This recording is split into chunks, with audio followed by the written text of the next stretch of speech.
In our first episode of reCoup, we witnessed the historic moment when the Fijian Drua became the first Pacific team to qualify for the Super Rugby playoffs. Despite losing to eventual champions, the Crusaders, the Ndrua's success is symbolic of Fiji's growing confidence as a nation. But if we were to travel back 36 years to 1987, we would see this country being rocked by a very different kind of history.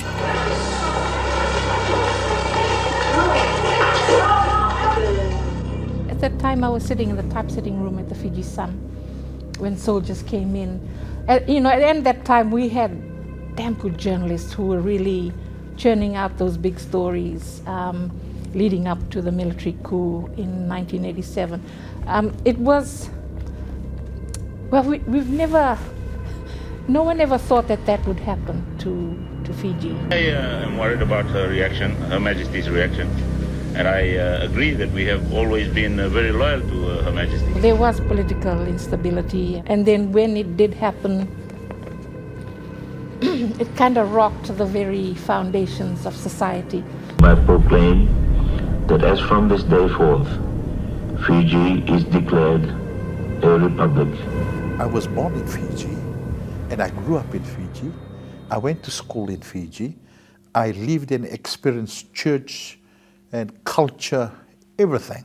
So I had the understanding of what Fiji was. The love, the will-of-mind, the respect, the honoring of different cultures. We were just one.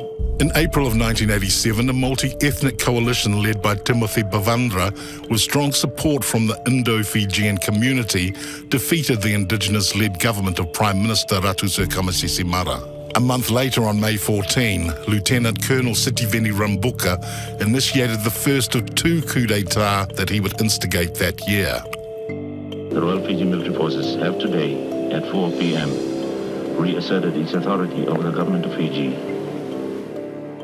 And the news of the coup came as a shock, but it was not a surprise because we could read the signs leading up to the elections. The tension was very strong, it was very high. And when the news came that the Federation Party had won, and then the news of the coup came. And this is the irony about us as Pacific people, Fijian people. You know, when things like that happen, you know, some people will stay home and stay away from where all this happened. But I was the other way around with me. It was the other way around. When I heard on the radio and people were shouting, hey, there's a coup, I actually dressed up and went up to 8 Miles, caught the bus and went to Suva. And that's when, you know, I had my experience of the coup. It was a bit scary, Justin, I have to say, you know. To witness some of the things that was taking place, that really challenged me. It was quite chaotic because in that moment in time there was no law and order, and you know, people were throwing punches, they were looting shops, and because of that breakdown in law and order, you know, effectively what Rambuka did was he stopped government in its tracks. I've never seen, you know, Fiji Indians really come out that strong. But it's just the attitude and the way they were coming across. Yeah, the shouting and yelling at us. You know, lia, stupid. So I wonder what was the rest of Fiji was experiencing. But what transpired challenged Reverend Langi and many others to disagree with what would follow. People been punched, and I'd say it was quite a difficult time for Fiji to be able to wrestle with. Fiji just went into that lull, that dark place.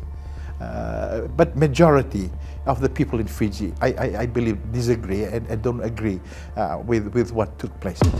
Fiji was expelled from the Commonwealth, and with mass immigration of skilled workers, as well as a major downturn in tourism and sugar production, the economy contracted by as much as 7.8%.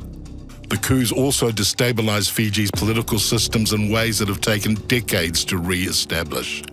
As I said, two coups in '87.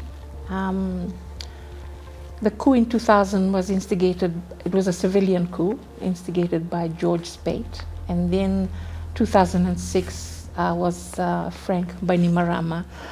We didn't have an election till 2014. So within that period, from 2006, that's an 8-year period where Bainimarama led an unelected government. I guess it gave them enough time to set up an electoral system, put in place a template for a co-governing model. So for the first time in Fiji, we had a Fijian Prime Minister and a Deputy Prime Minister, Kayum, and they both, this is something I think a lot of Fijians do not appreciate, that they actually showed us a model of governance that an Indian leader could work alongside a Fijian leader and govern the country. Fiji went through a lull, a difficult time, especially in relationship and trusting one another. There was a lot of uncertainty, a lot of fear, and that, the coup kind of opened up that window to other coups that took place. And when George Speight seized the Fijian parliament and held Prime Minister Mahendra Chaudhry hostage in 2000, Reverend Atu was working in New Zealand as a radio host at 531 PI. My personal experience, when I kind of reflect on the different coups that took place, with Rambuka, everyone talked about it. Wow, is this what coup is all about? Because when you hear coup happening in other parts of the world, I mean, people actually die, they get shot. But Rambuka's coup was different. It was just like an exchange, even though it was done in a very forceful manner, but no one was shot because it was new. The word coup d'etat, and it was all new. Military government, caretaker government. These are all terminologies that no one's ever been familiar with or used to hearing. Curfews, all that. But see, I think it was managed properly. But then came the 2000 coup. I was already here, and then they wanted to do live interviews when the parliamentarians were hostages in parliament. And so I was doing live interview with George Speight and some of the Council of Chiefs and members that were been hostage, been taken captive. And then, with George Speight, very, very intelligent man, very articulate in the way he spoke during that interview. And I hear what he was saying. It's all to do with indigenous rights and the fear, the uncertainty. The land was really the main issue, and the rights of the people.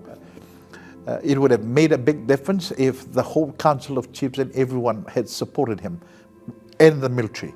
But see, that didn't really happen. In 2006, Frank Bainimarama initiated his own coup against the government of the day, which was being led by Lasinia Karase, to establish his own vision for Fiji. They're no longer the government.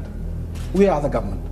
Despite promising to hold elections, he would put these off for a further 8 years before his own Fiji First Party would win the election in 2014, as well as the subsequent 2018 election. Every time when I go back home,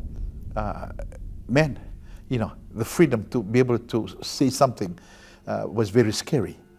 Even when you're very scared of the taxi drivers, because you hear lots of things, that they were the spies of the previous government.